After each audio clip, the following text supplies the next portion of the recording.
Since thumbnails are usually the first thing people see when they encounter one of your videos, it's really important that the images you create are real attention grabbers. So what makes a good thumbnail? Be sure that your thumbnails are not only visually pleasing and click compelling, but that they accurately represent the actual content inside. The last thing you want is for someone to click on a thumbnail, feel deceived because the content is not what they expected, and leave. It can have negative effects on watch time and future discovery too. Quick quiz. Without knowing what this video is really about, which of these thumbnails would you click on based purely on the information conveyed through the image? Alright, you're probably deciding between B and D. These are both great options, but what happens when we decrease the size of the thumbnail? You're probably leaning towards D now, right? It's clear, it's in focus, it's close up, it gets some really great information across. B, well, we're probably going to want to get rid of that because that title in the book that was somewhat valuable at a larger thumbnail size now is too small to read. Just as we saw from the quiz questions, changing the size of a thumbnail can have some pretty drastic implications on the clickability of an image. When designing your thumbnails, always make sure they're clear and compelling at all sizes. As we saw previously, there are a lot of places where your videos can get discovered, and thumbnail display sizes vary among them. So power up that desktop, pull out your smartphone, and check your content on a TV. Make sure your content looks good everywhere.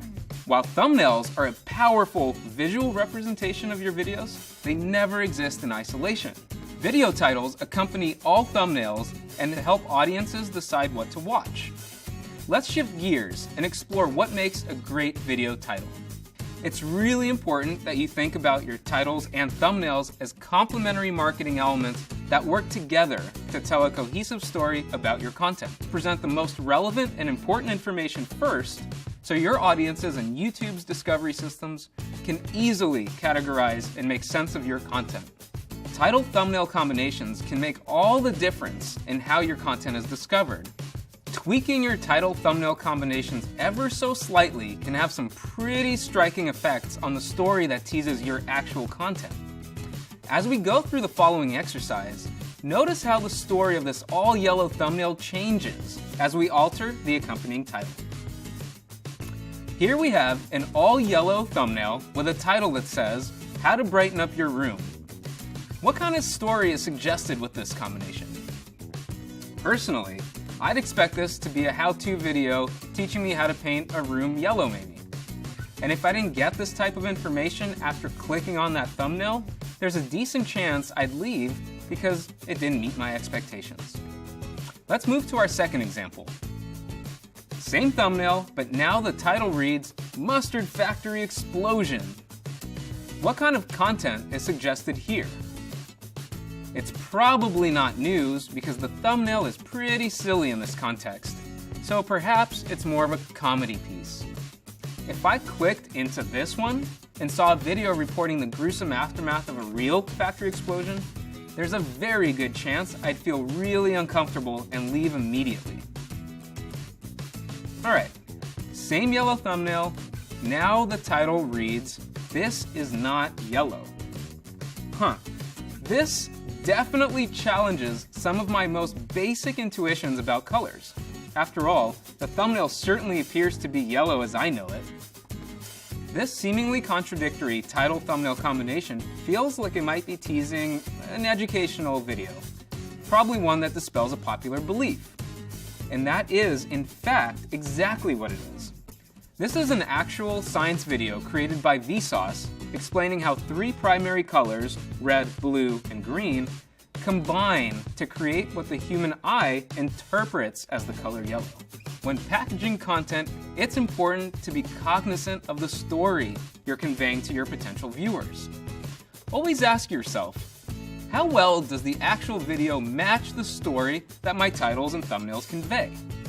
If they don't match up very well, you might end up deceiving your audiences into clicking something they don't actually want to watch. Doing that can result in negative impact on channel viewership, watch time, and revenue. Packaging content can help set wildly different expectations, Subtle changes to your title thumbnail combinations can also mean the difference between an irresistibly clickable piece of content and one that's pretty easy to skim over and ignore. What do you think the title of this uppermost thumbnail might be? You're probably expecting it to have something to do with shadows, right? Well, in fact, the title is, How Much Does a Shadow Weigh? What might the title accompanying this middle thumbnail be? I've heard people guess things as wacky as, who has two thumbs and wants a date? The visual cues just aren't that clear in this one. It could be about anything, really. Well, in fact, this is also a video about how much does a shadow weigh? Alright, last one. What do you think the title of this gas mask thumbnail is? Surprise! It's also a How Much Does a Shadow Weigh video. Now, which of these title thumbnail combinations would you most likely click on if you were interested in learning how much a shadow weighs? The top option is the clear winner, right? It's irresistibly clickable compared to the other two options. The second one lacks a story and credibility, and the third one, well, that has no obvious link to the topic at hand, and quite frankly, well, it's just a little plain creepy. It should come as no surprise then that the Vsauce video above has nearly 5 million views, while the other two have only 50 lifetime views each. A video's description field helps audiences and YouTube's discovery mechanisms make sense of your content. So what makes a good description? A strong description is one that explains what audiences should expect if they decide to watch your video. Take the time to write unique descriptions for all your videos, and be sure to include important keywords and helpful links where appropriate. The first 3 lines of the description field are automatically visible across several important placements, such as search results, the watch page, my subscriptions, some social sharing sites, and elsewhere. Expanding the description field allows for many more lines of text, but they have to be initiated by the user, and they can only do that from the watch page. As you can imagine, those top 3 lines are really valuable, and you should think strategically about the best ways to utilize them. When optimizing your descriptions for search and engagement, here are some things to think about. Include video-specific descriptions that include relevant keywords up at the very top. Add experience-enhancing links and supplemental information below that, and consider copying and pasting a generic channel boilerplate at the bottom of all your descriptions. So sometimes we see creators putting nothing more than subscribe or social links at the top of their description field. Why might this be problematic? Well, for starters, there's no useful information to help potential viewers decide whether or not to watch that video. Also, there's no real useful information for YouTube's discovery systems to index your content for future discovery. And lastly, people who have already subscribed are being barraged with irrelevant subscribe links. As we mentioned previously, you can include outbound links in the description field. With that in mind, here are a few questions. What are some strong instances where linking people out of your channel might make sense? So merchandise sales, music downloads, supplementary content such as blog posts, they're all instances where linking people out of your channel might make sense. And while there are some really legitimate use cases for driving people away from your videos, you should consider the costs and benefits of doing that.